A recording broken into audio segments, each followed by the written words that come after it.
নমস্কার, জয় ভগবান। সকলকে স্বাগত জানাই আজকের মাতৃনুধ্যান পর্বে। আশা করি আপনারা প্রত্যেকে সুস্থ আছেন এবং ভালো আছেন। আলোচনা শুরু করবার পূর্বে আমরা শান্তি মন্ত্র পাঠ করব। ওম সহনা ভবতু সহনো ভুনক্তু সহ বীর্যং করবাবহৈ তেজস্বিনাবধীতমস্তু মা বিদ্বিষাবহৈ। ওম শান্তি শান্তি শান্তি, হরি ওম তৎসৎ। সর্বপ্রথমে আমি আমার গুরু ইন্টারন্যাশনাল বেদান্ত সোসাইটির প্রতিষ্ঠাতা প্রাণপুরুষ উপাস্য শ্রী শ্রী ভগবানের চরণে জানাই শতকোটি প্রণাম। আমি শেষ যেই আলোচনাটি করেছিলাম মাতৃদর্শন বইটির থেকে, স্বামী গিরিজানন্দ মহারাজ যেখানে তার নিজের ঘটনাগুলো তুলে ধরছেন মায়ের সাথে, যেখানে শেষ করেছিলাম তারপর থেকে আজকে মাতৃনুধ্যানের পর্ব শুরু করব।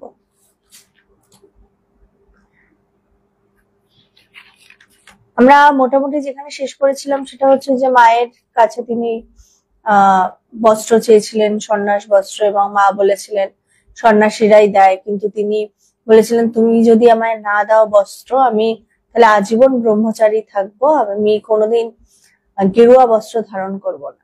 তো তার ইয়েতেই মা তাদেরকে গেরুয়া বস্ত্র দিয়েছিলেন। তারপর থেকে 1909 খ্রিস্টাব্দে মাকে যখন উদ্বোধন অফিসে দর্শন করি, এই সময় স্বামী সত্যকাম মার অনেকগুলি ফটো, মা ঠাকুর পূজা করিতেছেন, পা ছড়াইয়া বসিয়া আছেন, ফটো উঠান।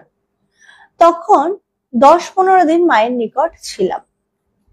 আবার 1911 খ্রিস্টাব্দে কাশী হইতে উদ্বোধন অফিসে আসিয়া মাকে দর্শন করি। যতদূর মনে হয় এই বৎসর পূজনীয় স্বামী রামকৃষ্ণানন্দ মাকে দর্শন করিতে মাদ্রাজ হইতে মঠে আসিয়াছিলেন। সুরেন্দ্র বিজয় নামক একটি কলেজের ছাত্র মঠে থাকতে চায়।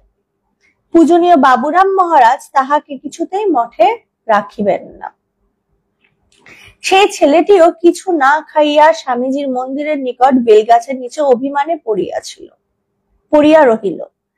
রামকৃষ্ণানন্দ যে দয়া হইল, তিনি ছেলেটিকে বলিলেন মাদ্রাজ মঠে থাকবে। সুরেন্দ্র বিজয় অমনি স্বীকৃতি দিল। সুরেন্দ্র বিজয় অমনি স্বীকৃত হইল। রামকৃষ্ণানন্দজি তাহাকে লইয়া উদ্বোধন অফিসে যাইয়া মাকে বলিলেন, মা, এই ছেলেটি আমার সঙ্গে মাদ্রাজ যাচ্ছে, একে সন্ন্যাস দিয়ে দিবেন কি?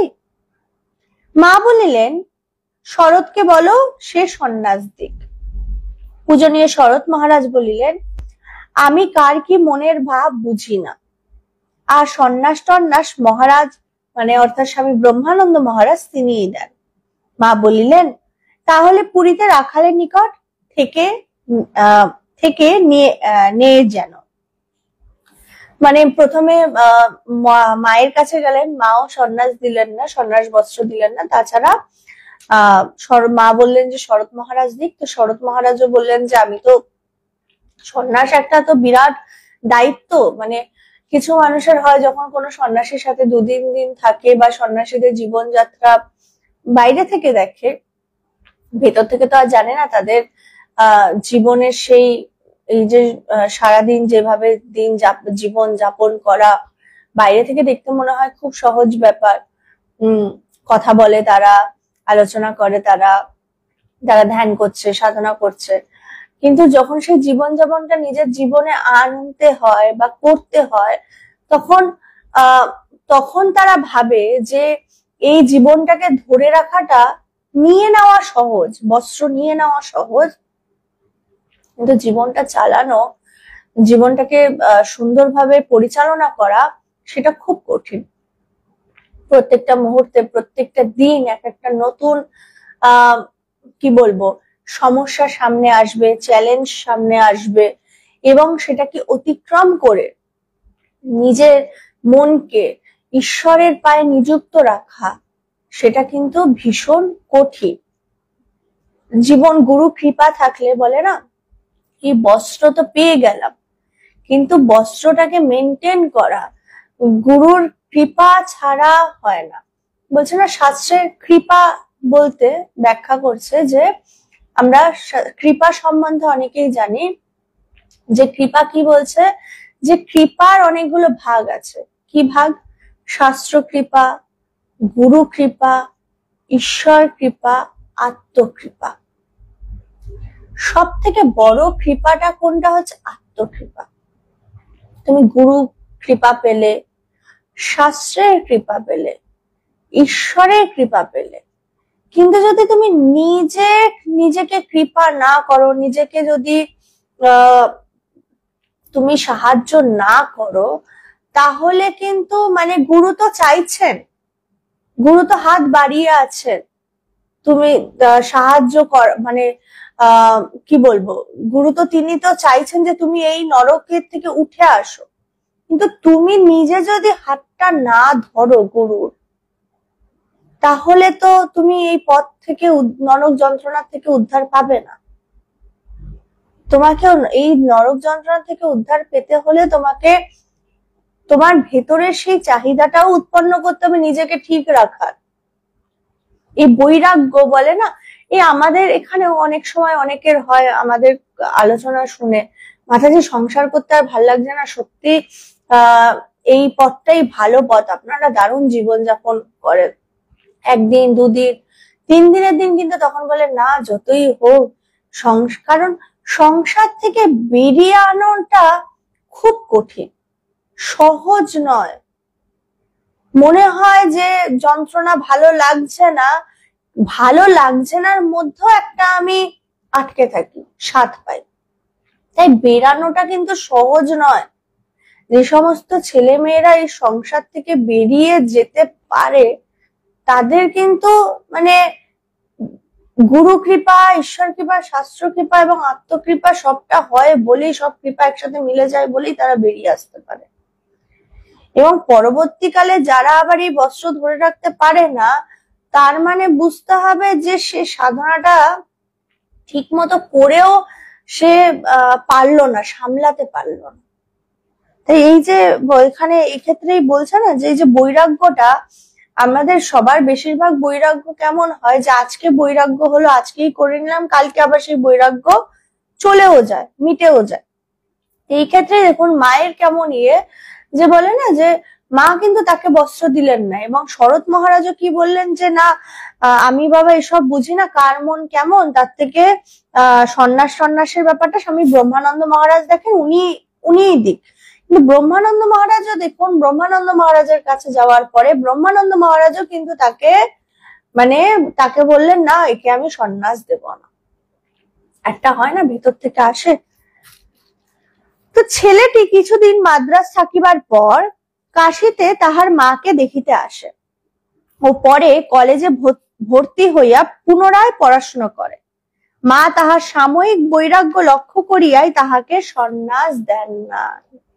মহাপুরুষেরা বুঝতে পারেন তো ভেতর থেকে যে কার মন কেমন। অ্যাকচুয়ালি মহাপুরুষেরাই সব থেকে বড়, তাদের সামনে কেউ আসার পরে, যেমন জেরক্সে সবকিছু কপি হয়ে যায় না, জেরক্স মেশিন, আমরা যখন কোনো কিছু 10 কপি 5 কপি করতে চাই, তো বলছে মহাপুরুষের কাছে ও সবকিছু এসে যায়, সব এসে যায়, তোমার মনের প্রতিচ্ছবি।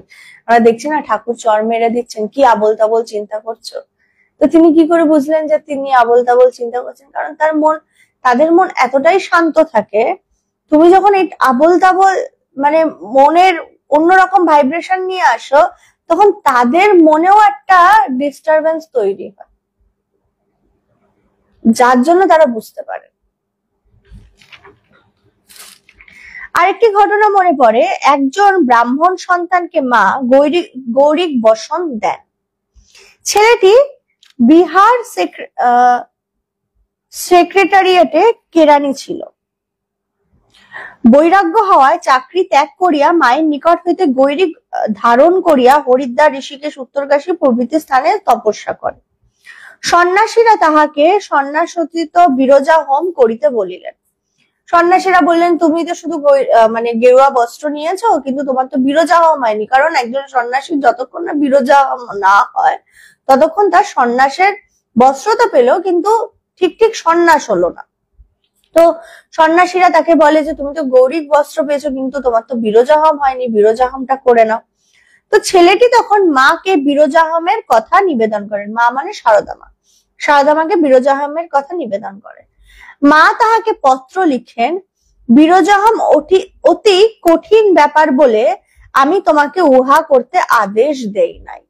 মা তাকে কি বললেন দেখুন, যে বিরজাহম কঠিন ব্যাপার বলে আমি তোমাকে আদেশ দিইনি ওটা করবার। প্রায় ৫৫ বৎসর তপস্যার পর, দেখুন কিরকম মা যে বুঝতে পারে, কেমন মা যে কেমন অন্তর্যামী দেখুন। প্রায় ৫৫ বৎসর তপস্যার পর উক্ত ছেলেটির গৃহী ভাব গ্রহণ করেন।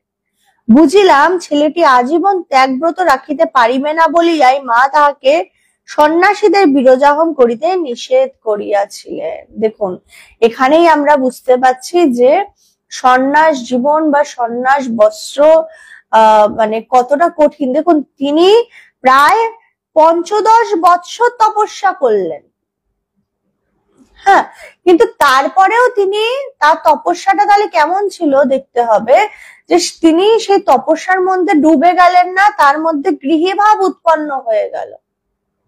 কি বলছে না, যে নিজেকে সংযম রাখাটা কিন্তু ভীষণ কঠিন বিষয়। সবকিছুর মধ্যে থাকবো কিন্তু নিজেকে যুক্ত রাখবো না। তাই বলছে যে যতই তুমি গুহায় গিয়ে তপস্যা করো, পাহাড়ে গিয়ে তপস্যা করো, বাইরে থেকে দেখে মনে হচ্ছে বা উনি কত তপস্যা করছে, উনি সারাদিন জপ করেন, উনি সারাদিন ধ্যান করেন, উনি এটা করেন সেটা করেন, বলে বাইরে থেকে লোক দেখিয়ে করে লাভ নেই, ভেতরে পরিবর্তন আসছে কিনা, ভেতরটা পরিবর্তিত হয়েছে কিনা, এটা হচ্ছে আসল। বাইরে থেকে লোককে দেখাতে হবে না তুমি কত ঘন্টা তপস্যা করছো, কতক্ষণ সাধনা করছো। তোমাকে কোনো হিমালয় থেকেও তপস্যা করতে হবে না, ঘরে বসেই হবে। তোমার যদি ডোবার হয় তুমি ঘরে বসেই ডুবতে পারবে। কারণ আসল হচ্ছে কি মনটা হচ্ছে আসল। তুমি নিজেকে শান্ত রাখতে পারছো কিনা। তুমি পাহাড়ে গেলে তপস্যা করতে, কিন্তু নিজের মনকে শান্ত রাখতে পারলে না, চঞ্চল হয়ে গেল, বা শারীরিক এমন অসুস্থতা হলো, তোমার ধ্যান ধারণাই হলো না, শরীরের কথা চিন্তা করতে করতেই জীবন চলে গেল, যে তাহলে কিন্তু হবে না। তাই বলছে তুমি যেখানে আছো সেখানেই তুমি নিজের মনকে এই বৈরাগ্য ত্যাগ দিয়ে পরিপূর্ণ করো। ত্যাগ বৈরাগ্য বলছে সংসারী, শুধু সন্ন্যাসীদের না, সংসার জীবনযাপনেও ত্যাগ বৈরাগ্য ভীষণ ভাবে প্রয়োজন। কেন প্রয়োজন বলছে, যে সংসার জীবন চলতে চলতে আমরা যে নানা রকম ভাবে নানা সময় যে নানা সমস্যার মধ্যে পড়ি, বা নানা রকম ভাবে সংসারে যে অশান্তি তৈরি হয়, বলছি অশান্তিগুলো তৈরি হয় আমার কিন্তু বেশি চাহিদার থেকে। আমার যতটুকু থাকে তার থেকেও আমি একটু বেশি চাইতে থাকি, তার থেকে কিন্তু অশান্তি তৈরি হয়। তার আগে কিন্তু সব সুন্দর থেকে ভালো থাকে। এই যেমন সামনে দুর্গাপুজো আসছে, তারপরেই সবার সাথে সবার ফোনে কথা হবে, তোমার কটা শাড়ি হলো, বা সব থেকে শাড়ি কটা হলো তার থেকেও ইয়ে থাকে যে তুমি কোন দামের কোন দোকান থেকে কি শাড়ি কিনেছো। এবার সেই শাড়িটাই যদি তোমার কাছে না থাকে, বা সেই ড্রেসটাই যদি তোমার কাছে না থাকে, তোমার মুখটা কিন্তু গম্ভীর হয়ে যাবে। এই যে এই ব্যাপারগুলো যে বলছে, এইটার থেকে নিজেকে গুটিয়ে আনতে হবে। সন্তোষম, তোমার কাছে যতটুকু আছে তাতে সন্তুষ্ট হওয়া। তাই বলছে সংসার জীবনেও ত্যাগ বৈরাগ্যটা কিন্তু খুব জরুরি। ত্যাগ বৈরাগ্য সংযম সংসার জীবনে, তাহলে বলছে সংসারটা সুন্দরভাবে চলবে। যতটুকু প্রয়োজন, যতটুকু দরকার, ততটুকুর মধ্যে সীমাবদ্ধ থাকো, এর বেশি না। অতিরিক্ত করে অতিরিক্ত লোক দেখিয়ে করবেটা কি? কারণ দিনের শেষে চোখ বন্ধ করলে কিচ্ছু নিয়ে যাবে না, সত্য এটাই। তাই জীবনযাত্রা চালানোর জন্য যতটুকু প্রয়োজন ততটুকু নিয়ে সাধন ভোজনে মনোনিবেশ করাটাই হচ্ছে সব থেকে বুদ্ধিমানের কাজ, সব থেকে বুদ্ধিমানের কাজ।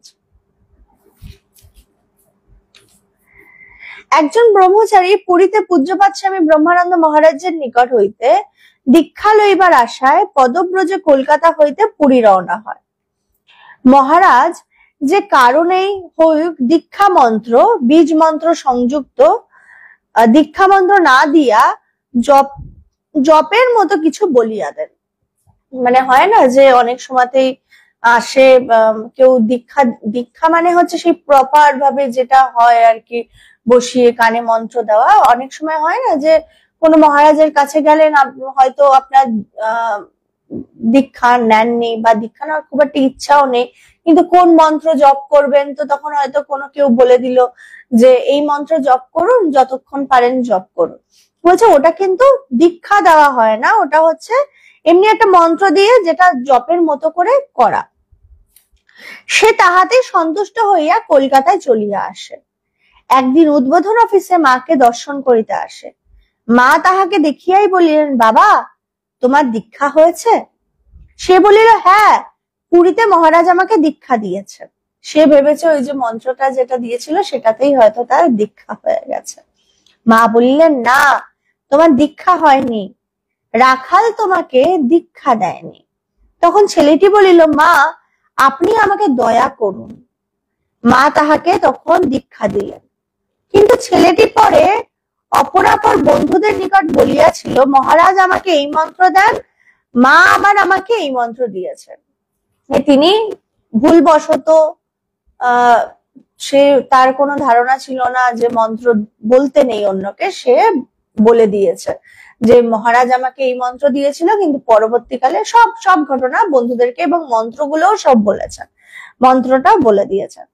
যখন সকলে তাহাকে বলিল, মানে যাদেরকে বলেছিল তাহারাই, যখন সকলে তাহাকে বলিল দীক্ষা মন্ত্র বলা শাস্ত্র বিরুদ্ধ, তখন সে ভয় পাইয়া মায়ের নিকট আসিয়া সব নিবেদন করিল।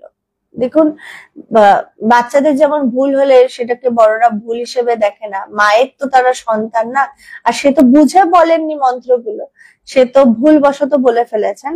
তো মায়ের কাছে তখন যেহেতু তার অন্য বন্ধুরা তাকে বলেছে যে দীক্ষা মন্ত্র বলা অন্যকে শাস্ত্র বিরুদ্ধ, তুমি এটা বলে ফেলেছো, তো তাতে সে ভয় পেয়ে গেছে। ভয় পেয়ে সে সারদা মায়ের কাছে ছুটে গেছে এবং মায়ের নিকট আসিয়া সব নিবেদন করিল। মা আমার দিকে চাহিয়া বলিলেন, দেখো কি বোকা, বীজ মন্ত্র কি কাউকে বলে? মা না বকে মা তাকে উল্টে কেমন ভাবে বলছে, দেখুন, দেখো কি বোকা, হ্যাঁ বীজ মন্ত্র কি কাউকে বলে? এই দেখো না, এই বটবৃক্ষের বীজ কত ছোট। আমরা প্রত্যেকে জানি যে বটের বীজ, সারদা মায়ের খুব সুন্দর জায়গাতে তিনি বলছেন না, দেখো লাল শাকের বীজ আর বট গাছের বীজ, হ্যাঁ দেখতে কিন্তু বট গাছের বীজ লাল শাকের বীজের থেকে ছোট, কিন্তু পরবর্তীকালে এই বীজটাই কত বিরাট বড় বৃক্ষে পরিণত হয়। আমরা এই প্রসঙ্গটা অনেকেই শুনেছি। তো সেই নিয়ে মা বলছেন, দেখুন খুব সুন্দরভাবে, বটবৃক্ষের বীজ কত ছোট, কত নগণ্য, কিন্তু এই বিশাল বটবৃক্ষ সে ক্ষুদ্র বীজেই নিহিত রয়েছে। বলছে সেই ক্ষুদ্র বীজ, মানে আমরা এই জন্য আমি মানে আমাদেরকে সবসময় বলা হয় যে যদি ধ্যান করতে নাও পারো, জপ করতে থাকো, যদি দীক্ষা নিয়ে থাকো তাহলে তো আরো ভালো, গুরুর বিরাট কৃপা, জপ করতে থাকো। বলছে জপ করলে কি হবে, বলছে যে তুমি ভাবছো ওটা একটা ছোট্ট মন্ত্র, মানে যেমন ভাবে মা তুলনা করছেন যে বট বৃক্ষের ওই একটা ছোট্ট বীজ, এই বীজটাই কিন্তু পরবর্তী ওই বীজটাকে দেখে কিন্তু মনে হয় না যে ওর মধ্যে একটা বিরাট প্রকাণ্ড সেই বট বৃক্ষ রয়েছে, কিন্তু ঠিক তেমন ভাবে ওই মন্ত্রটাতে শুনে মনে হবে না যে মন্ত্রের মধ্যে সেই ব্রহ্মজ্ঞান লাভ করার সেই শক্তি আছে, এটা শুনে মনে হবে না, ঈশ্বর দর্শন করার সেই শক্তি আছে, কিন্তু ওই মন্ত্রের বিরাট শক্তি। তুমি যদি রোজ নিষ্ঠা সহকারে সবসময় জপ করতে থাকো, বলছে এই জপের দ্বারাই, জপ মন্ত্রের দ্বারা তুমিও একদিন সেই প্রকাণ্ড সেই ব্রহ্ম জ্ঞান তুমি উপলব্ধি করবে বা ঈশ্বর দর্শন হবে, তুমিও সেই একটা বট বৃক্ষে পরিণত হবে। যত্নে এত বড় বৃক্ষটি এই ক্ষুদ্র বীজ থেকেই বেরোয়, সেই রূপ বীজ মন্ত্র অতি সংক্ষিপ্ত হলেও যত্ন করে সাধন করলে হয়ে গেল। বীজ কত ছোট কত নগণ্য, কিন্তু এই বিশাল বটবৃক্ষ এই ক্ষুদ্র বীজেই নিহিত রয়েছে। যত্নে এত বড় বৃক্ষটি এই ক্ষুদ্র বীজ থেকেই বেরো। সেই রূপ বীজ মন্ত্র অতি সংক্ষিপ্ত হলেও যত্ন করে সাধন করলে এর ভেতর দিয়ে, দেখুন মা কি সুন্দর ভাবে বলছে যে যদি সেই রূপ বীজ মন্ত্র অতি সংক্ষিপ্ত হলেও যত্ন করে সাধন করলে এর ভেতর দিয়ে ব্রহ্মজ্ঞান পর্যন্ত লাভ হয়। জপের দ্বারা যদি নিষ্ঠা সহকারে জপ করা যায়। মা তাহার দিকে চাহিয়া বলিলেন, যাক, আর কাউকে কিন্তু বলো না। দেখুন মা তাকে কিন্তু ছেড়ে দিলেন না। গুরুর হচ্ছে এটাই একটা সৌন্দর্য, গুরু শিষ্যকে কখনোই পরিত্যাগ করেন না। শিষ্য সে যেখানেই চলে যাক না কেন, আমার যেটা মনে হয় শিষ্য যদি নরকেও চলে যায় কোনোভাবে, গুরু সেখানেও হাত ছাড়েন না। গুরু এমন একজন আমরা মানে গুরুর ভালোবাসা, গুরুর প্রেম, গুরু যখন একবার গুরুকরণ হয়ে যায়, গুরু যখন তোমার হাত ধরে, পৃথিবীর যে কোনো শক্তি তোমার কোনো যত বাজে শক্তি হোক না কেন তোমার কোনো ক্ষতি করতে পারবে না। সাময়িক হয়তো তোমার মনে হতে পারে আমি একটা ভীষণ বিপদের মধ্যে দিয়ে যাচ্ছি, কিন্তু ওটা সাময়িক হবে, চিরস্থায়ী হবে না। কেন? কারণ তার কৃপা তোমার কাছে আছে। বলছেন না যে আধ্যাত্মিকতা এই যে ঈশ্বরকে নিয়ে থাকলে কি হয়, ধরো তোমার পাটাই ভেঙে যেত, সেখানে হয়তো পাটা একটু কেটে গেল।